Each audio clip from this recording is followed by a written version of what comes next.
Hello and welcome back to the Fairbanks Year-Round Podcast. I am joined by a returning guest, Chase Kimbrell, who's about to change his last name. He's getting married. Is that right? I'm changing my last name. I am going to get married, but I didn't think I was going to be the one changing my last name. Oh, yeah. Well, it can go either way these days. Everything's up for grabs. But no, he is the owner, manager extraordinaire of College Town Pizzeria, correct? Correct. Extraordinaire. That's a lot, but thanks. Yeah, Blake. For sure. So we've had Chase on before, back when it was the Summit Realty Group podcast. Had Nick as the original host there, which I've talked about a lot. And we broke down a book, which I was just thinking about literally like 2 days ago. Think Your Way to Wealth. Was that?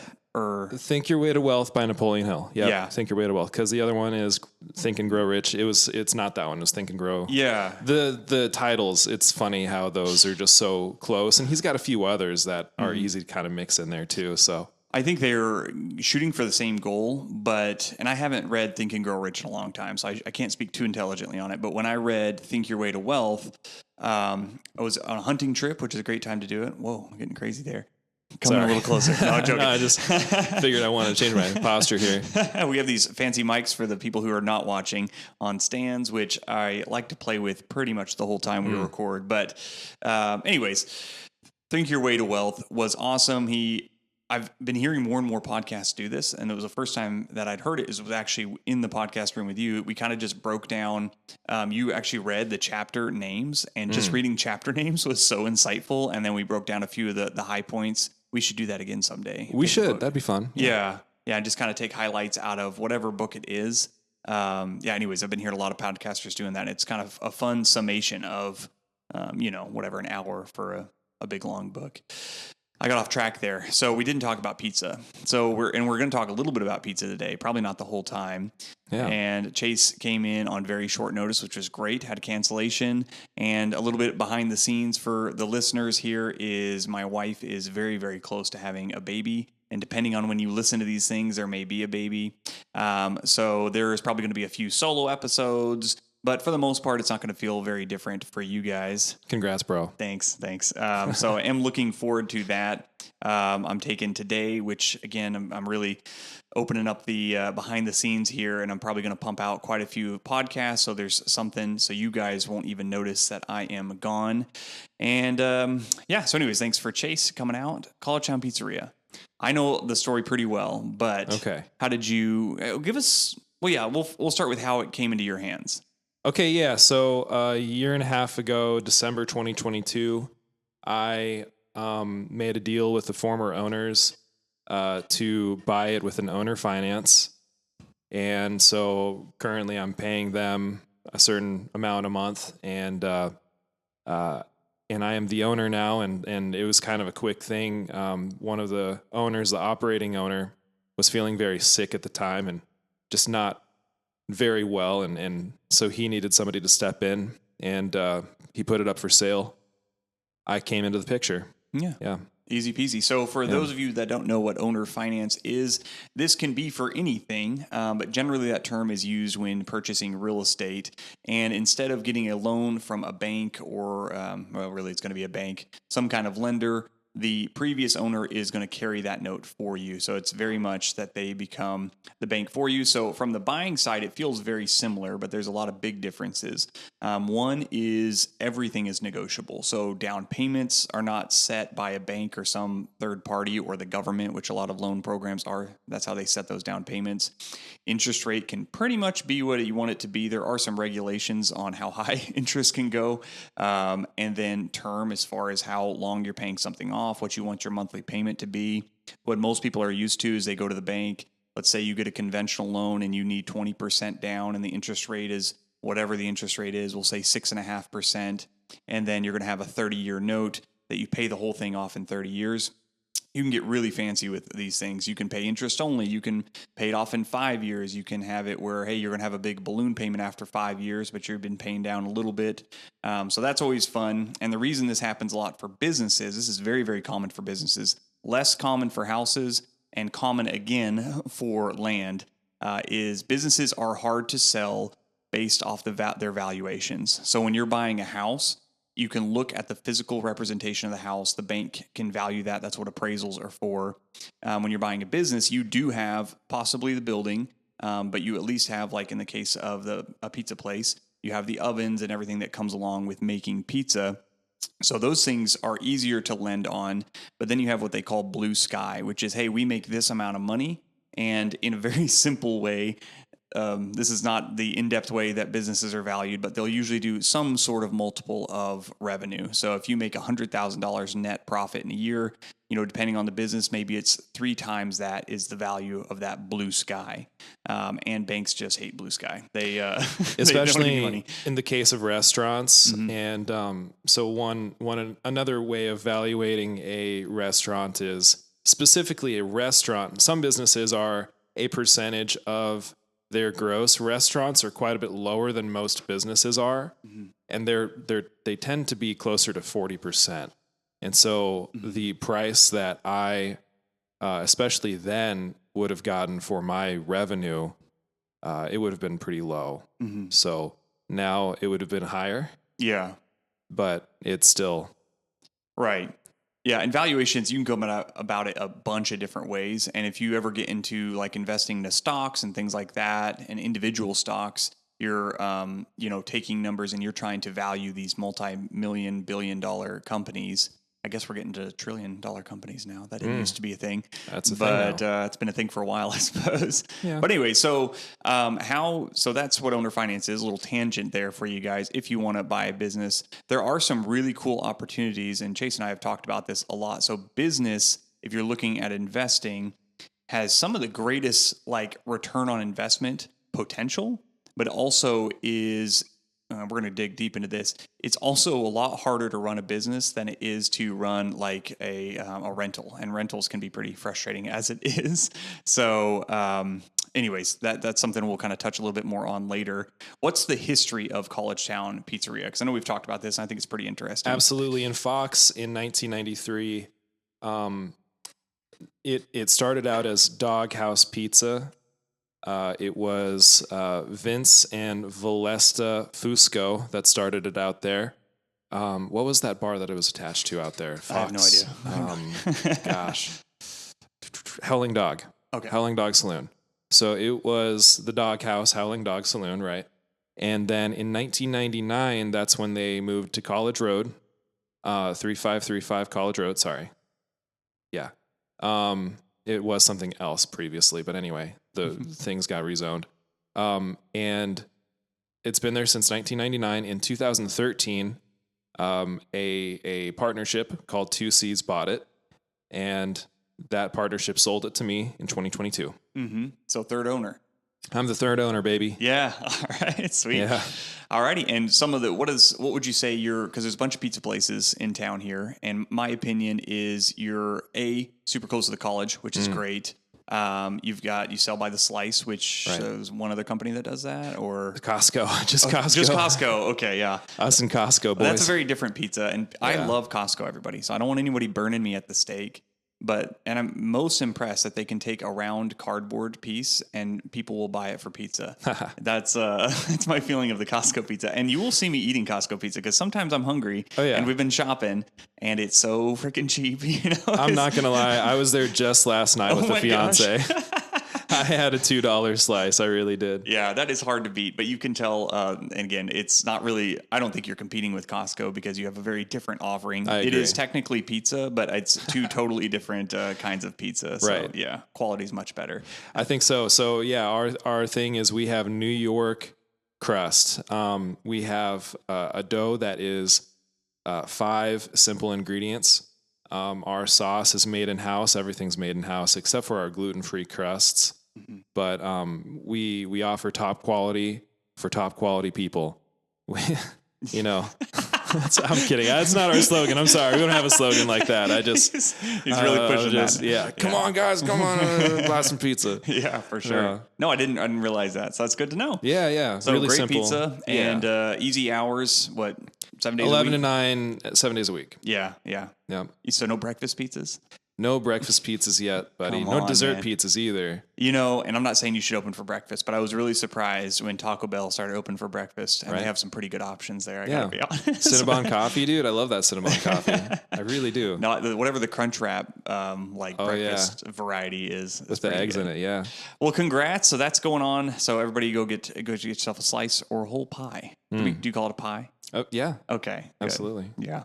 Alrighty. So again, I brought in Chase on short notice. I was like, you better think of a topic. And he did very well. Something that's been on my mind as well in a different, I think we're going to come at it from different angles, which is going to make for a good conversation. Great. Love it. But this is going to be really for anybody, but business owners in particular, finding contentment in life in general, in your business. Yeah. So what have you, since you brought that up, what's kind of got you thinking about that? I've been thinking about that because I am feeling a lot of contentment despite where I'm at in life. I am trying to grow my business, and in periods of growth, young entrepreneurs would know that you are making a lot of sacrifice, right? So I live in a cabin I've been renting.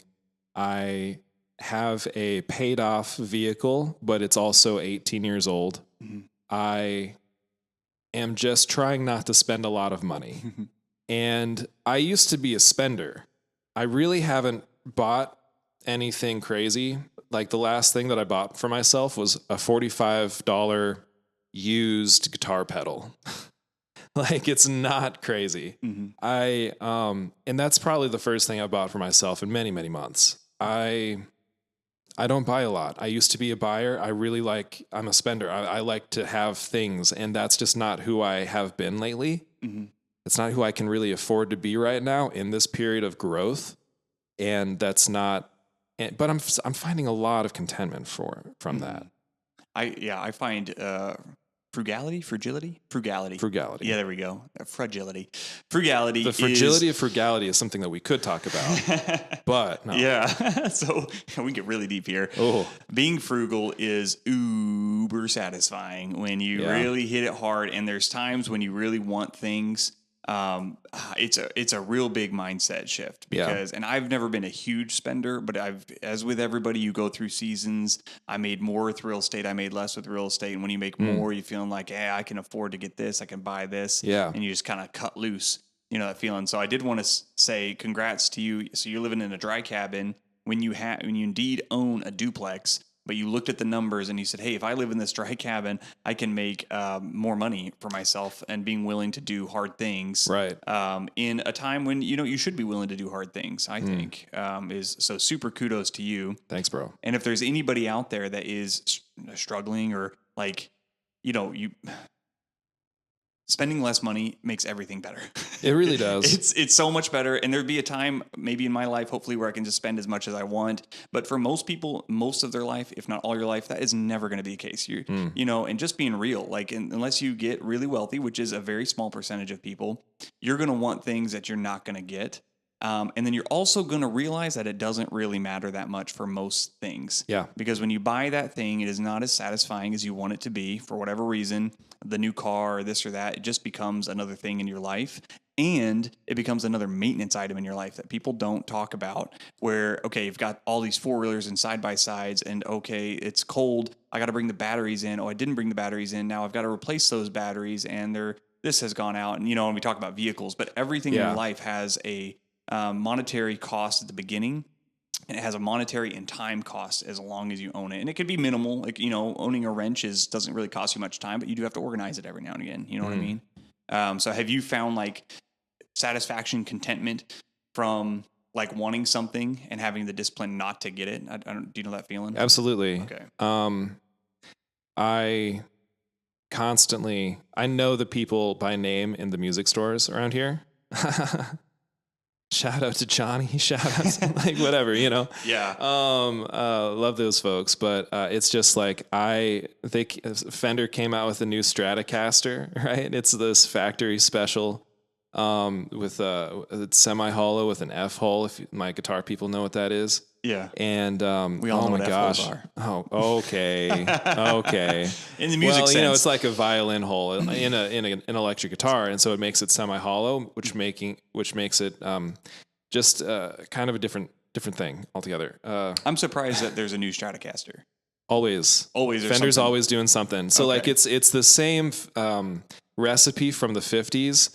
3 single coils, 2 tone pots, 1 volume pot, a tremolo, 6 tuners, whatever. But it's the details. Guitar players might know the details are just the difference, and it's such an esoteric thing. Yeah. But the truth is, I mean, that's, me as a guy, I just get into these hobbies and I'm like, I'm also this way with film photography. I love my Nikon F series cameras.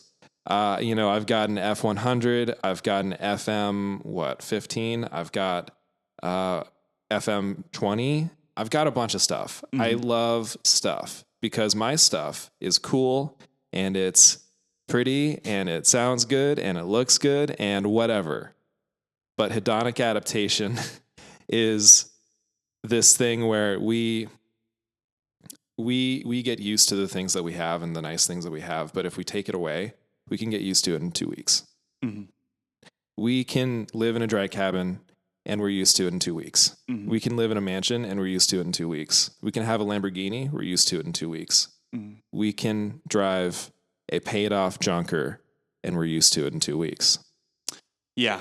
So knowing wealthy people, like legit wealthy people, their life is like identical to mine in a sense. I mean, they don't have the same kids I have and all that, but I've talked to them, and especially my aunt, I talk to her all the time. She's started multiple businesses, took them to really great levels. Again, makes really great money with them. And I was just talking to her last week and I was like, do you feel it? And she's like, I don't feel any different. And in fact, I miss when I was not knowing, I missed when I had a goal that I needed to hit. Yeah. And she's like, I make goals now because I need that contentment feeling, but I don't need more money. I don't need like a lot of things that she doesn't need any longer.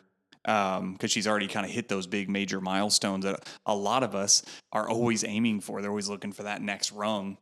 So yeah, and especially with things like you're saying, and hobbies. I'm glad you brought that up. So I get into hobbies as well. And anytime you get into something, so to hear someone who's like got multiple guitars from the outside, a lot of people would be like, why would you ever need more than one? And it's like, you don't know what you're talking about, because there's an application for a lot of these things. I want humbuckers. I want trembuckers. I want single coils. I want P90s. It doesn't matter at the end of the day, but it's a lot of fun and they do sound just a little different. Yeah. And all those things are like fine. Yeah. They're in whatever hobby you have. Like, I have no issue with people buying things and stuff, but also, again, being aware of whatever situation you're in is like, hey, is this having humbuckers and all the things you just talked about? Is this going to be worth the cost of the rest of my life? And it's like, it could be, because it's like, it hardly costs me anything. I have the wherewithal and the freedom and the wall space to hang these things.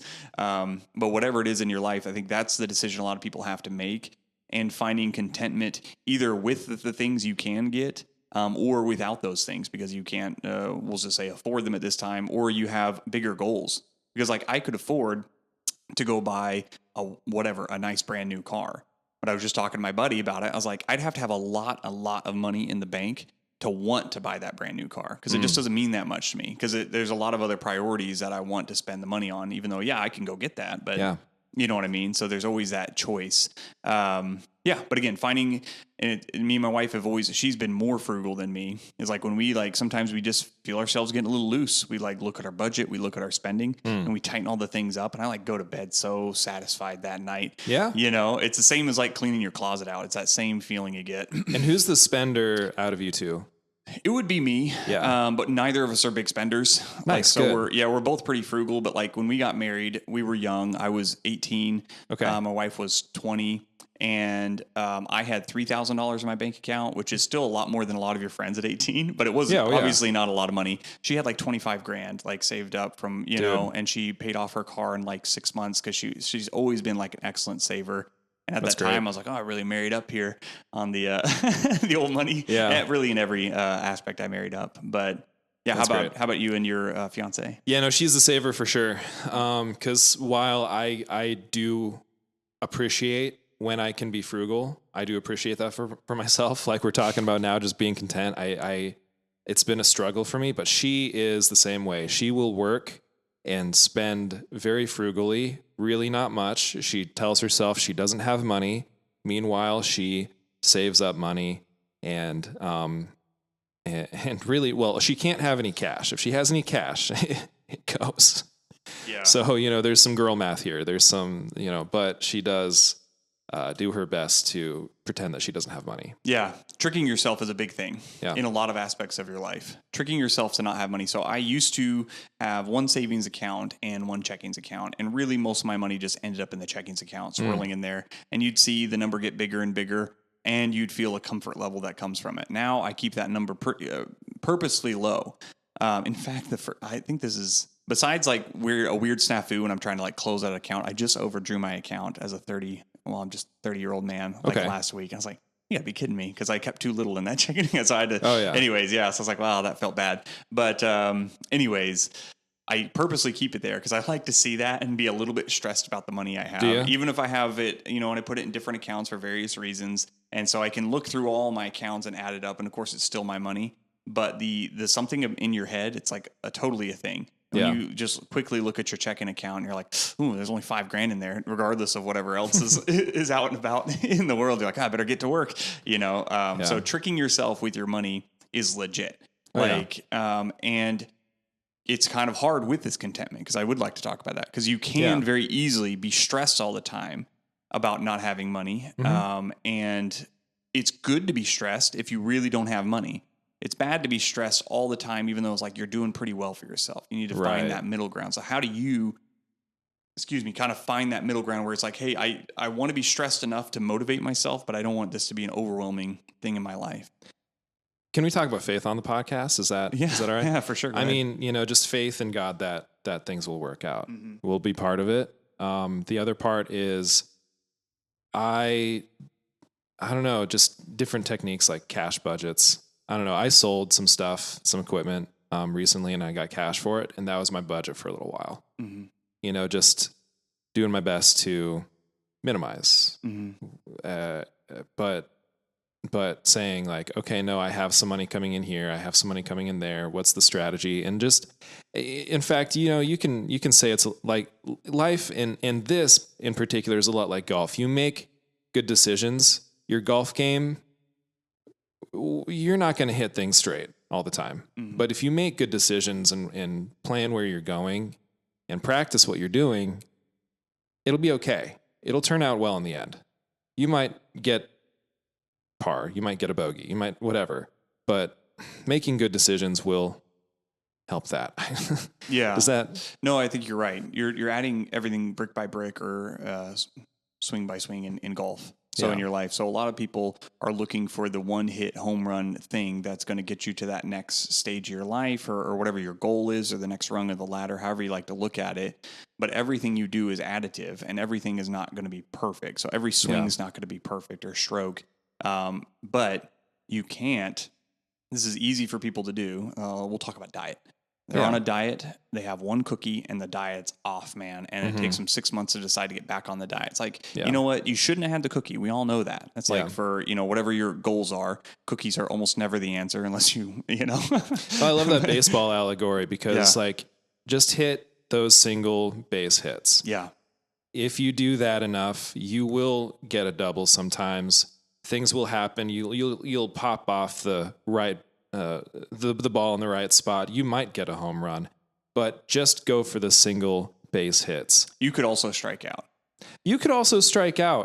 But make good decisions. Yeah, well, yeah, and you have to get back to the plate, I guess you'd say in this analogy, where you have to keep coming back to things. And because the longevity, people overestimate what they can do in a short term and they underestimate what they can do in the long term. Oh yeah. Yeah. So it's, if you do this thing over and over and over, like whatever, play guitar, and you've never played before, and you just put 15 minutes, not even a full 30, you put 15 minutes every single day. Right. You're going to be way better at the end of the year. Could you be better if you did 30? It's like, yeah, but again, whatever your goals are, let's not get too off the point. No, where you're adding these bricks of your life, and you're building your whole life, and you're always building your whole life, even if you're not actively doing it. So you have to be aware of the bricks that you're putting down, and if they're leading you or if they're paving the path to the right, whatever. And this analogy is really going off the rails here, but you're always putting bricks down every single day. So if you're spending your time scrolling TikTok and YouTube and different things, you're adding those bricks that are really leading your life nowhere or in a negative direction. So important to keep in mind. And again, same with the being frugal is you are a really good representation of someone who can live like, I wish we could talk real numbers, but like almost for free. Like I'm shocked at how cheaply Chase can live, which is excellent, because the less you have to make, it just makes everything easier. I wish people would understand. Like making more money is always a great option. It's like, I don't want to reduce my lifestyle. I just want to make more money.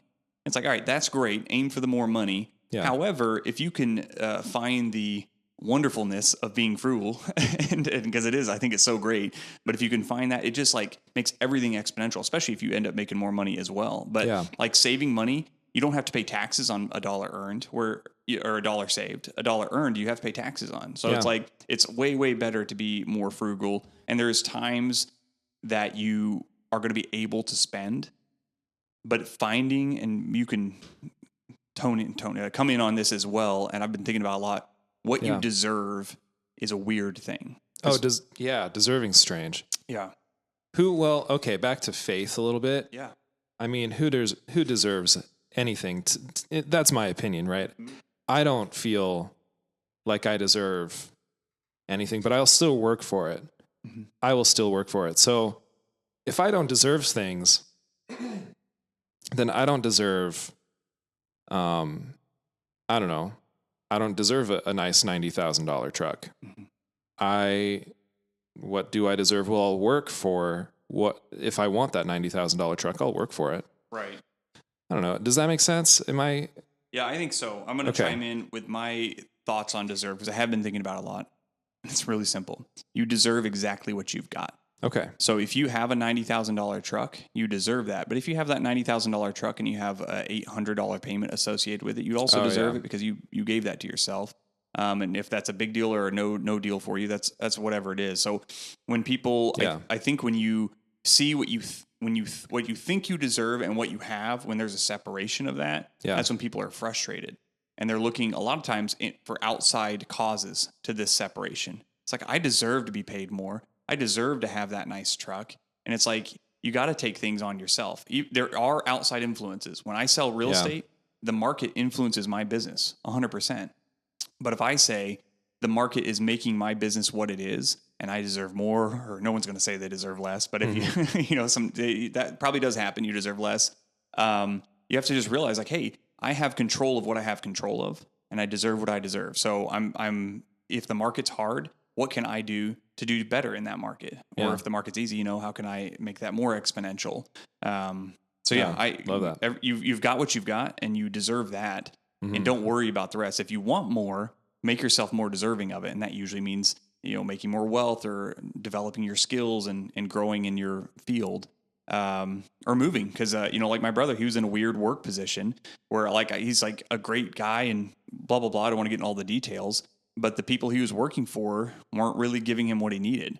So again, in that situation, he still got what he deserved, but it's like he probably needs to start looking for a different company to work for, so he can align better. You know what I mean? That makes sense. That. Yeah. That's so good. I did want to talk about faith as well. I never remember scriptures very well. My dad quotes them to me. He's a pastor, so he quotes stuff to me all the time, and sometimes I call him to get reacquainted. But I always think about how whatever book it was, whoever was talking, God is basically like, hey, I take care of the birds that are like, they don't store anything for the winter, and yet here they are alive and well. And it's like, if I lived that way, whereas they have to find their food every single day. Like, how stressed would you be? And there's people living this way who just don't know where tomorrow's, needs are going to come from. Right. But it does give me comfort and contentment, kind of knowing like, hey, even these birds are being taken care of. Yeah. Like, can I have a little faith that I'm going to be taken care of, right? In my own life. And yes, that doesn't mean you should just do whatever you want and hope for the best. I was going to say that too. Yeah. It doesn't mean that you should just go out on a limb and then just say like, well, I'm going to keep on flying because those birds No, you got to come to the ground sometimes. You got to like go find a berry. Yeah. Whatever. If you're eating mice, if that's the kind of bird you are, you got to go eat a mouse sometimes. And again, there's a bunch of analogies with any animal. So you don't just want to be, no, you're good. No need to say sorry. But my point was not against yours, is to add to it, is then you look at squirrels who do store for winter. They store so much, sometimes they forget where they store some of their food. And that's what they deserve. No kidding. Sorry. They deserve it. Yeah, those other birds got to fly south. It is always so surprising to me, the tiny birds that live in the winter up here. Oh, I know. Yeah. Yeah. You're like, how are you like alive at 40 below? I am no biologist. Do they just have like a lot of fat just stored? Is that what they? I think, and this, I know this is, I don't know about for birds, but for, horses, at least what I've heard is they can convert their calories literally into heat, which calorie is anyways, doesn't matter. So if you have a horse, you'll see some of them with like blankets laid over them and stuff. Technically they don't need that. They just need to eat more, which is kind of crazy. So we can't really convert in that same way, where of course, if you're well fed, you're going to be warmer, but we can't go out nude somewhere and just eat a ton of food. And it, so that's kind of interesting. I don't know if birds have that same, they just have to eat a bunch of calories, which again is still impressive because I feel like there's nothing out there. Or moose, these big 1,500-pound animals that are. Gosh, well, how are they finding food? I don't know. I mean, they're eating twigs. Like that is available. That's true. There's a lot of twigs out here for sure. Have you just seen look at Chase's arms? No, I'm joking. Oh man, this guy goes to jujitsu once. I won one competition by luck. Yeah. No, I did want to talk about. We talked a little bit about debt and different things. Yeah. And I heard this, and it's so true, and it was so. Like, I've just never heard it put this way, but people confuse debt with wealth. Okay. And that is the best thing. Yeah. Because if you can get a bunch of debt and make it seem like you have these items and make it seem like it's wealthy, it's like, no, that's not at all the same thing. Yeah. As being wealthy. Well, like you said, that's, kind of, they think they deserve the Ferrari and then they get that loan, and then will they also deserve that loan? Yeah, they deserve what they get with it. Yeah, that's the thing. Because if you have enough to buy the Ferrari cash, you deserve to own the Ferrari cash if that's what you want. Oh, yeah. Yeah, but if you don't have it, obviously, why would you think you should deserve the Ferrari and no payment if you don't have the cash? And then your hedonic adaptation's so high as well. You're just like, now I see myself with this Ferrari. I need this Ferrari. Mm-hmm. And this now debt payment is just tens or hundreds of thousands, no, probably tens of thousands of dollars, probably not hundreds, but quite a lot of money though. Yeah. And that's going to keep them down to a point where they can't really rise up so easily from that. Whereas if they just save that money. Yeah. And I'm getting better about this too. Like again, I'm a spender, and I used to have that kind of mindset where it was just like, well, I want this thing, so it's okay to have a payment. Like one of my guitars I bought on payments. I should not have done that. Mm-hmm. Yeah. So, well, now you know. Now I know. But you don't know where. So debt is 100%, and debt is not always bad. I'm not like a Dave Ramsey guy, but I do think debt is always riskier. Yeah. Debt is always riskier. In my opinion, you should only have debt on things that are going to make you money. Yeah. And it's still a speculation. So you're hoping they make you money. Debt can accelerate how much you can buy. So if you're talking about houses again, if you want to buy a house and you have to save up cash, it's going to take you a long time to buy the whole thing cash, which again, like Dave Ramsey, that's the only way he does it. Yeah. He makes a lot of money now, and so that has become easier for him. But if you use debt, yes, you can have it quicker. You can also have the rug torn out from under you a whole lot easier. Oh, yeah. So there is that balance point. You have to know the risk, and some people are willing to pay for that risk or to have that risk, and some people aren't. But debt is always spending tomorrow Blake's money or tomorrow Chase's money. Oh, yeah. So it's, you're literally drawing from the future. If you can think of it this way, you're saying, hey, future Blake, I'm going to take money from your pocket. That's what you're going to do every single month. I'm going to take money from your pocket for this thing. Yep. And now I would imagine sitting across from future Blake and saying, hey, like, you have to make the argument good enough that future Blake could be like, yeah, you should do that. Yeah. Or future Blake's going to say like, man, that really sucked. Exactly. I don't like working as much as I have to work because of that decision. Yeah. So future Blake could say the Ferrari is like, I'm sitting here, present Blake is like, hey, I want this Ferrari. Future Blake, I'm going to take a good portion of your money to have this Ferrari now. And he's going to be like, actually it kind of sucks because I can't do a lot of the things that I like to do. And I'm in the future. I've been driving this Ferrari for 2 years now. And like you said, I have adapted to it. Oh, yeah. And it not only is it just like any other car, it's worse because it's hard to get in. And we're in Fairbanks, Alaska. Now, like, that's all I have for the wintertime. No, that'd be awful if that's what you chose to do. Right, exactly. But if you can imagine that conversation when we're talking in debt in particular, that you're stealing's a wrong word because you're taking money from future self. And again, it could be good. You could say for this house, and future Blake could be like, listen, hey, this thing worked out really well. I mean, of course, you're not going to know, but if you can imagine, this worked out well because you ran the numbers and the, maybe not the best case scenario happened, but a good case scenario happened. Back to making good decisions. Yeah. Hitting it straight to the, the fairway. I don't know. Yeah. It's just like we're choosing to go to the middle of the fairway rather than like this little corner where maybe we can, but if we don't, we're hitting a tree. And then if we're in the trees, then we lose the ball. Yeah. So let's bring it back to contentment. So we're going to start with where we're more at on this starting end. I'm not in a place, and again, I've talked with wealthier people that are kind of on the other side of this hill where we're still pushing up the hill and we're trying to figure out businesses, life, and different things. Yeah. So even though we haven't met these goals that we want, how do you find contentment in your life just day to day? Like when you wake up in the morning, you don't feel terrible about yourself. Yeah. I was in the military for ages and I had to oftentimes work out before I went to work or else I wouldn't have time to afterward. Now I thankfully don't even need an alarm to wake up. Mm-hmm. I wake up early enough that I get to work. Even if it's one of those days where I get to work at 9, I don't have to use an alarm. It's wonderful. I still put on an alarm because there are times when I'm just tuckered out. Mm-hmm. But I don't have to, and that's something that's really nice for me. That's something that I aspire to. I don't like alarms for myself. Mm-hmm. But these little details that I could list or explain, I guess aren't really the point either. Because I could talk about my diet, the exercise that I do, the time that I wake up.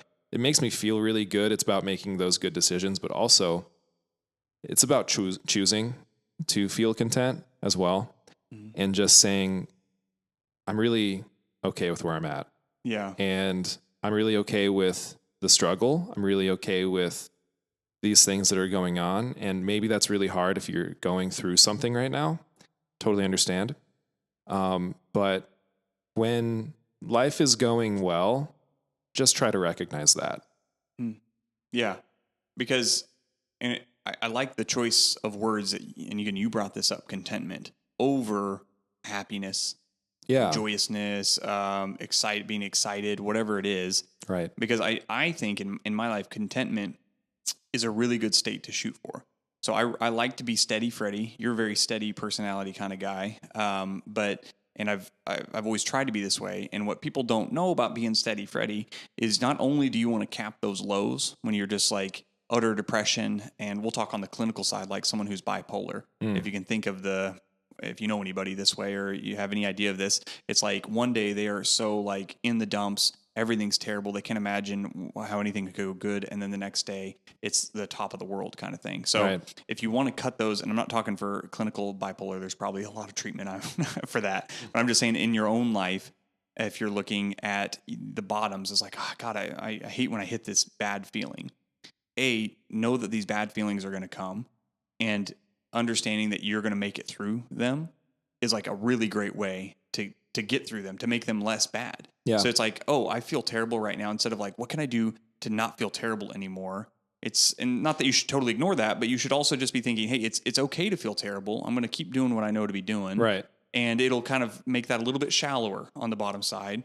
But also when you're at the peak of everything is going right, not that you shouldn't celebrate, but just remember that feeling for when you're feeling terrible, because it's always kind of a bit of a balance. So as sad as this is, it's like, you're at the top right now, but you're going to be at the bottom at some point. So try to remember the feeling of both at both times. And you're going to draw back to center a little more. And it's not so you're just like this monotoned person that's not excited about anything. Like the day you can afford and you deserve that Ferrari, like be excited, but don't get carried away either. Yeah.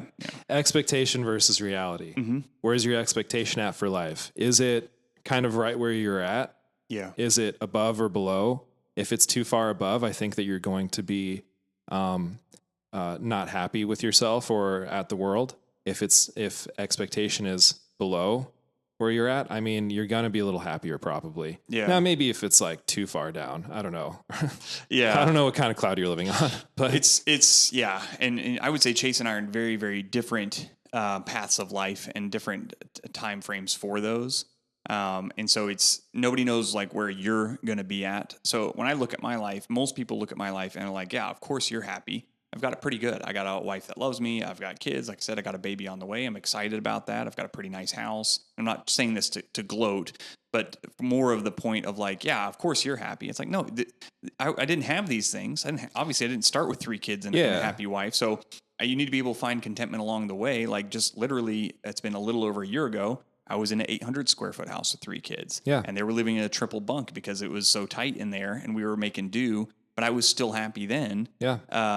So anyways, no matter the point you're at, that's another thing to look at is in your own life, what are the things that you should be grateful for? So especially if you're on the low end and you're feeling uncontent or malcontent, is what are all the things that really matter? Yeah. Because like for me, a lot of times my discontentment comes from my work.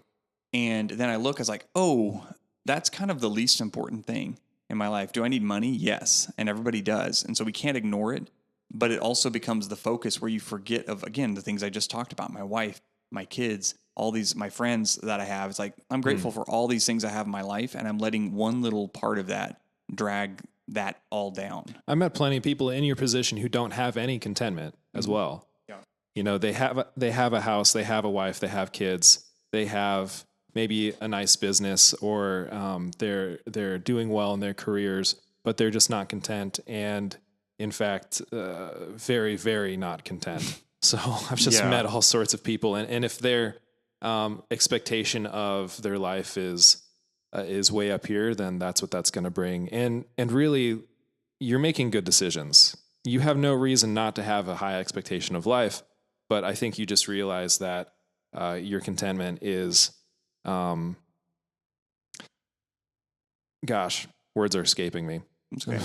No, that's fine. So one thing I like to think of as well while you think it out is, and this came to me, and I brought this up with you probably before, and I talk about jujitsu all the time. I love jujitsu, guys. So you're going to hear a lot more of it the more you listen to me. But I went and did a competition last year, and I sucked it up. I lost every match. I felt terrible about it. I went this year, and I won, and it felt great. It didn't feel as good as last year felt bad. Does that make sense? Yeah. Like, that's funny how that works. Last year, like, impacted me and I learned so much more from last year. This year it was kind of like, oh, I'm glad I won, but it was not near as high as the low was low. But before I went to that competition, of course, I'm nervous. I've got this bad thing that's happened already and I'm, trying not to overthink it. And then I just kind of realized like, hey, at some point, I'm going to be stepping out on the mat and this thing is going to be happening. Yeah. And once it starts, I'm not going to stop. I'm not going to run off the mat. I guess you could, but like, I know that myself, it's like, all right, I'm going to finish this round out or get tapped out or whatever happens out there. And so even though it was maybe 2 or 3 months before the competition happened, I'm using my hands for you audio listeners.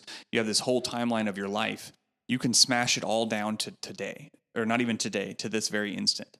Because I thought to myself, I'm preparing for this competition.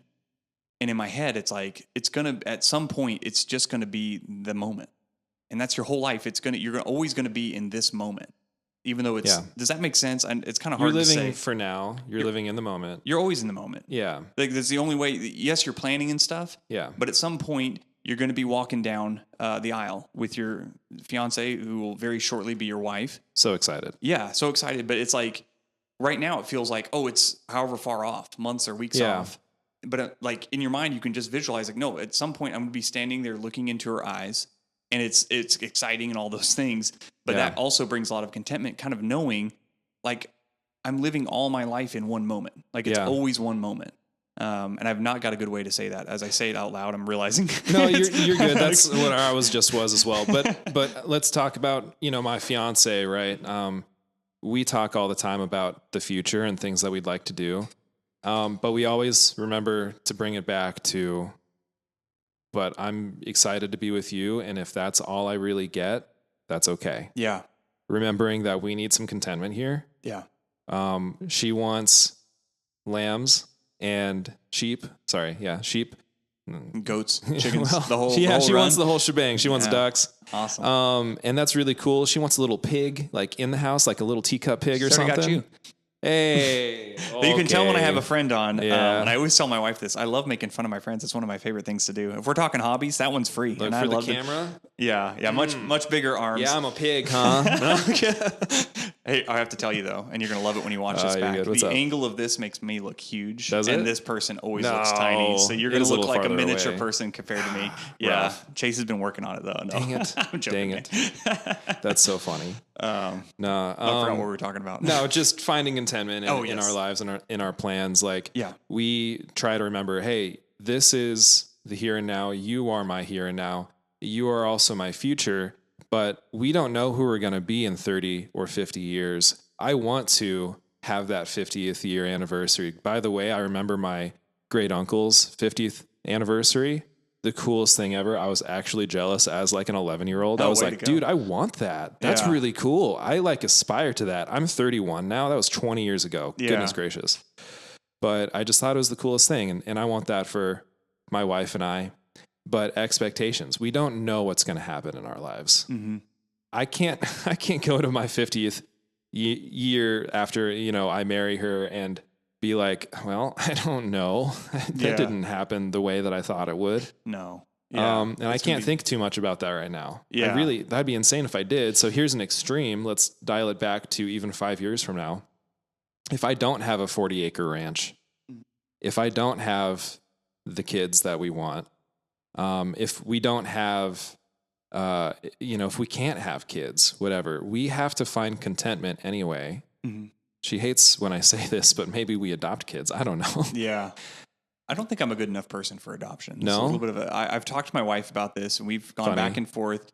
I love having kids. I really love my kids, and I can't bring another like unknown entity into, you know what I mean? Yeah. And I'm not saying that nobody should adopt, but we've gone back and forth, and then I hear like these nightmare stories of like adoption's gone really wrong, and they're probably the minority. I would hope. I don't know, but there's like a lot of baggage that comes with a kid who's, getting adopted generally, which is a bummer because it's like a human kid that should, you know what I mean? So I sound like a terrible person right now, but I'm also like, I got to know my limits. So I may change that. But as of today, I'm like, I just don't know understand. if I got it. Can I talk about this for a second? Yeah. I have a sister that we adopted. Mm-hmm. She's a month younger than me. Mm-hmm. We got her when we were both 12 years old. Literally a month younger than me. It's insane. Mm-hmm. And at first I was not content with that at all. She was, a new 12-year-old in my house, same age. I'd never met her before. She was from, I grew up in Kenai. She grew up in Soldotna. Mm-hmm. And so here's this new 12-year-old who is frankly annoying. As most 12-year-olds are. And we're using the same phone because we're going to the same after school program. She'd already been going to a different school, so she just stayed going to that school. Mm-hmm. But it was just like really, really different. And over time, we got to know each other, got to love each other as siblings. And then we adopted her at 14 years old, when we were both 14 years old.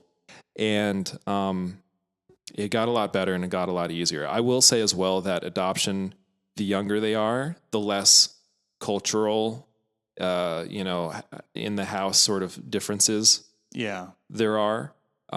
So it's something to think about for you as well as audience members. Like, adoption is a really cool thing and a beautiful thing. And, her sons are my nephews. I love them to death. Mm-hmm. They're the funniest kids.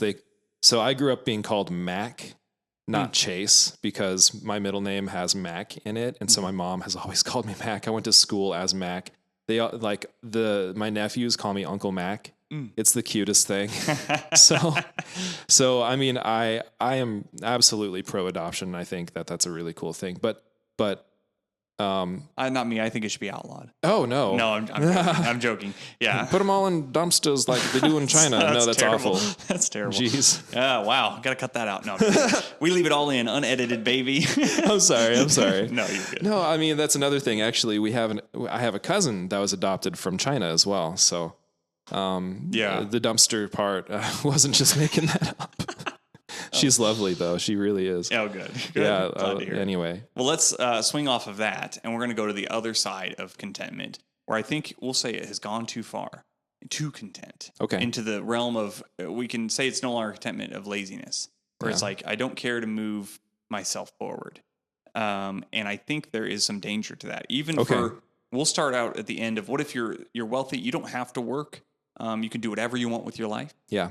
I think you can still, I don't know. I think you just be a non-productive human, and I don't know if that's a good thing to aim for. Am I overplaying my golf allegory by saying it's about, again, making good decisions in your golf game, but then choosing to swing as well? You got to choose to swing. I think so. Yeah. Well, most people, again, are not going to get to that point where they don't have to work until retirement age, And some people don't even do that.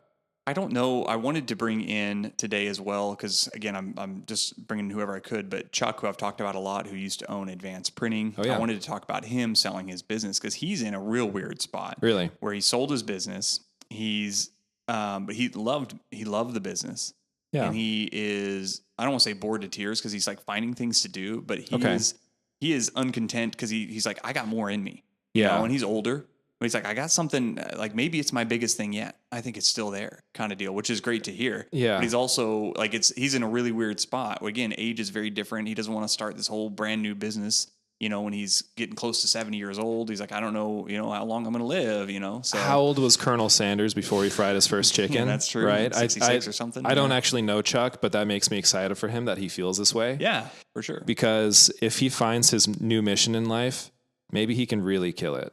That's pretty cool. No, for sure. And that's what's a kind of interesting thing. So he's at a point where a lot of people I don't think they're actually content.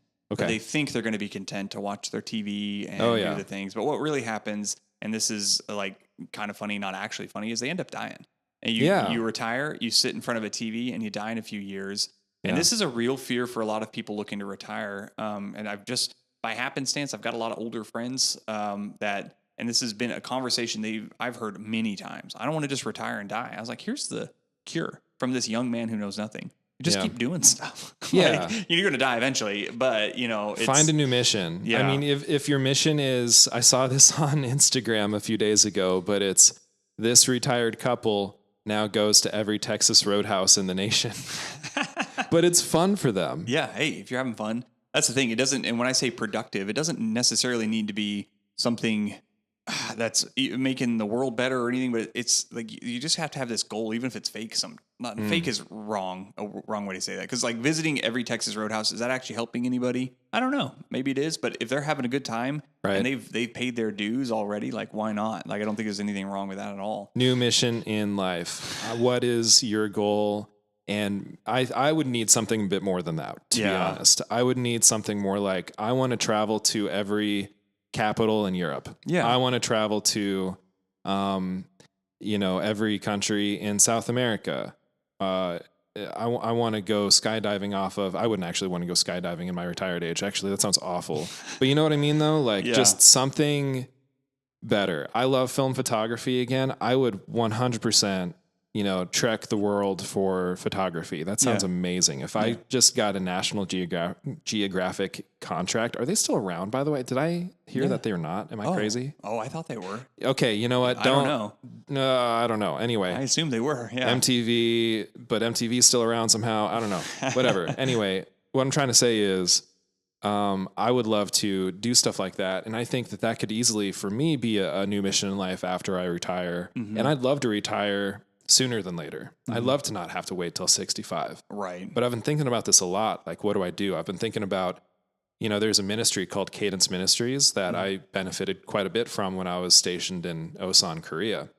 They had these hospitality houses, and they always had an American host family that would cook meals for us and host us, and we'd do Bible studies, and we'd do like these like family dinner nights, and we'd have these really nice American meals together made for us by a grandma. Like it was awesome. Yeah. In Korea, like when we're away from our homes and everybody's feeling depressed. Korean food is kind of hard to beat. Korean food's great. But if you want American food, it's really bad in Korea because they don't do salt, because like Korean. Okay. What I mean is it's like when a Korean national makes American food, it's like somebody taught them how to do it, mixing up the sugar container with the salt container. Oh, really? Oh, it's so much sweeter than it needs to be. And like, so if you have pizza in Korea, it's oftentimes like the mozzarella is not salty cheese. It's not. But that's like one of the saltier parts of pizza. Strange. Normally, right? Right. The sauce tends to be sweet. And they oftentimes will do things like put corn on their pizza. I'm down with that. Oh, gosh.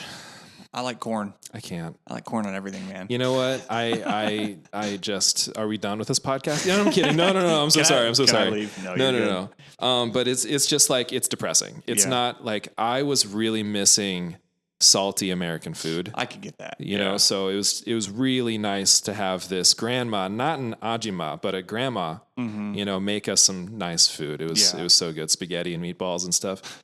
It was great. So let's bring it back to this contentment here. You know, you're good. I'm sorry. I like talking about Korea. My first job, I worked for a Korean lady, and that opened my eyes. And I've ever since wanted to go to Korea, and then I love playing Nintendo video games. So I want to go to Japan. And the kids. I want to take the kids, and I don't know. So those two would be fun. Sounds so fun. So we talked about like retirement age or whatever, but then you have people who are not retired, who are not wealthy, which is far more common. That let's be honest, just got lazy, and they're content with their laziness.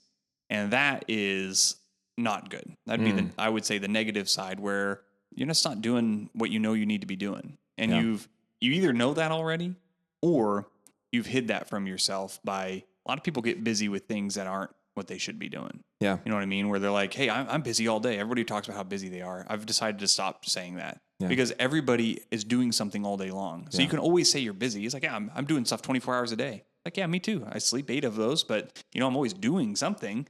So I am tired of hearing I'm busy. If anybody comes to me, don't tell me that. but you know what I mean? So you can, or you just know like, hey, I just, whatever, I'm going to sit here and play video games for 12 hours a day and not make a business out of it, because there is businesses that can can do that and sustain that. So how do you get from that tipping point where it's, hey, I want to be content with my life, but I also want to push forward to where it goes, I want to be content with my life and I'm whatever, like I don't need anything, and you know, I'm just kind of falling off the train. I'm going to sound a lot like Gary Vee right now, but I think it's just being content with the journey. You know, just being okay with a little bit of the struggle. Yeah. You know, it doesn't have to be hard struggle, because again, we're planning things right. We're doing things wisely with the knowledge that we've gained over these years. Right. But we are okay with where we're at. I am okay with what I'm doing, but I need to make this change. I'm okay with what I'm doing, but I need to do this. I'm okay. I really want this big farm, but I'm okay if it's just with you. And we are working, and maybe we have kids before before you can become a stay-at-home mom, and maybe it's this or that. Like, we make nice big goals, sure, but we are present every day, and we're working towards that thing that we think we want. Yeah. I remember I had the guy from the Downtown Association. His name is escaping me, so if he's listening, I'm very sorry. It'll come to me later. And I remember distinctly at the end, I said it's going to be very similar to this, is that we can hold two things to be true at the same time. A lot of people think very binary. And we were talking about downtown, of course, in that conversation. We love Fairbanks. We love Fairbanks downtown. Fairbanks downtown needs improvement in certain ways. Yeah. So we can, and that was kind of what that conversation was about. We can be content with where our life is right now. Yeah. And we can also understand we want to take it further. And that's a labor of love right there. Yeah. So you can have both. So a lot of people don't, and it's easy. And I vacillate back and forth. I'm not saying like perfectly content all the time. It's not something, I mean, maybe somebody has perfected that, but sometimes I look at where I want to be. And for me, it's not really things. There are some things that I want, but I have a bigger ego than some people. Like, I like winning. I like being competitive and different things. And you know this, but it's like, so a lot of those things are almost like class. Like, I want to be this person. And in my head, I'm not that person yet, or whatever it is. So sometimes you can look at that and think, well, how could I be content? Because I'm not where I want to be yet. You're really never where you're going to want to be. You're always going to be driving for something. Yeah. So you do have to be content, like you're saying, with the journey, and knowing that, hey, today is awesome and wonderful. Yeah. And part of that awesome and wonderfulness is the fact that I get to keep pushing for this item. Because there's so many billionaires out there, I've heard this many times, that are like, literally they go to these resorts and they're trying to learn and they're like crying, like actually crying. And they're like, I wish I could be at the startup phase again. And they miss the hustle, man. Yeah. And you're just like, and I'm in the hustle. Yeah. And I'm wishing I was out of it. And they're like begging to go back into it, now they got too much money. So, anyways. You love something when you are willing to put a lot of work into it, and you're willing to also enjoy it. And it's just like that downtown project. That sounds awesome. It's a labor of love right there. That's, you love somebody when you're willing to work things out with them. Yeah. You're willing to, you love something, you love playing guitar when you're willing to work on that every day. Yeah. Yeah, for sure. Same with jujitsu. Just to bring it back to jujitsu, baby. Because there's always something to learn. And if you, like me, I don't like losing. I don't like losing. But I do like losing because I think about it all day and I get a lot better when I lose. It's like the same. It's everything works out for the good in your life. If you can be okay with losing, if you can be content with losing, you will win eventually. Yeah, agreed. All right, man. I like okay, it. but hold on one moment. I used to do Taekwondo, and thumbs up if you guys like. How many thumbs up will it take for you to do an MMA? Oh, for you? Match with us. We fight MMA. So let's talk about this realistically. Okay. Yeah, I would. Well, chances are, here's the issue with this. I don't know any grappling. That's your problem. I know, but so you would probably lose, but unless you knocked me out before we got to the ground. Exactly. That's kind of maybe where it's at, which you probably could do because a good headshot is all it's going to take. That's what I'm saying. That's what I'm saying. So I am terrible. I'll give you my weaknesses. Okay. I'm not good at striking. Okay.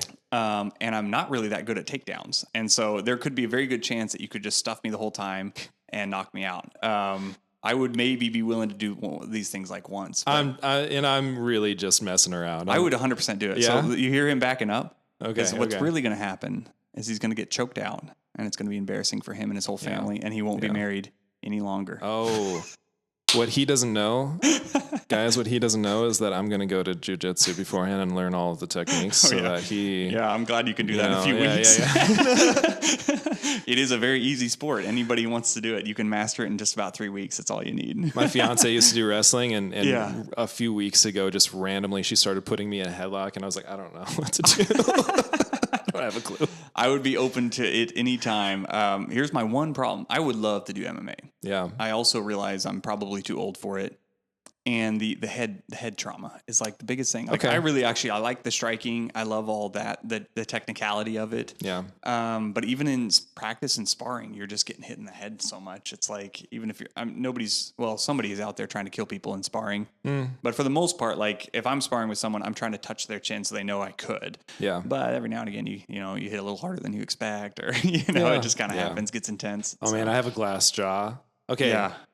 I shouldn't have said that, but anyway. You have a glass jaw, or you shouldn't have? I'm not saying anything anymore. In case this actually happens. Yeah. No, it's all good. You can bring. We're not big enough influencers for anybody to care about this fight, so we got to be get bigger on the interwebs where people are like, all right. I just wanted to talk crap for a second, and really, I'd probably not be okay because I'm not. I don't know if I could really even knock him out before he like grapples me. So you don't know anything. No, neither do I. I'm not saying you don't, but like that's the deal. I really do want to get into jiu-jitsu. I actually do. You should. You know who would be an interesting one? Who I think would. Could possibly beat the brakes off of me just because of who he is Nick. You've met Nick, of course. Yeah. He was a super excellent, I don't think he did powerlifting. He did more strongman events, and maybe he could educate me, but like big number strongman stuff, pretty good amateur on that. He did do jiu-jitsu for a short time, so he has a little bit there. But if we're talking like someone who's really competitive and like has a need, he's someone who like with zero skills is really going to try to find a way to, I can see that. Yeah, so that would be an interesting. If it was purely jiu-jitsu, I'd give it me the upper hand, but. Everything else added in, I think he'd get creative and really like think his strategy through for a month or so. But anyways, he's got a bad back, so I would just capitalize on that. No, I don't think so. He had some injuries from military, which is pretty normal. Oh no, he was infantry, right? No, he was whatever officer. What do you was he? Yeah. Oh well, yeah. Okay, I don't know. Yeah. Listen up, Okay, buddy. my bad. Oh man, He was up I the need ranks, to- man. He was climbing, and he said, Yeah. "Forget this. I'm going to get into real estate," and Yeah. did good there too. So, all right. Yeah. Anyways, we got off track. Anything you want to add? Stay content. Stay content, buddy. Yeah. All right, I'll see you around. Bye. Hey there. Thank you so much for listening. If you want more content from AK Blake, you can find me on YouTube, Facebook, and Instagram, all under the handles AK Blake. Or if you want to listen to more podcasts, anywhere you get your podcasts, it's there, Fairbanks year round. You may or may not know, I am a local real estate agent here in Fairbanks with the Summit Realty Group. So if you like what I'm doing and you want to move to the area, you already live in the area, or you're looking to invest further into real estate in the area, you can reach me. Probably the best will be either my website, akblake.com, my email, blake@akblake.com, or my phone number is probably the fastest, 907-651-8356. You can call or text. Thank you so much, and I'll see you on the next one.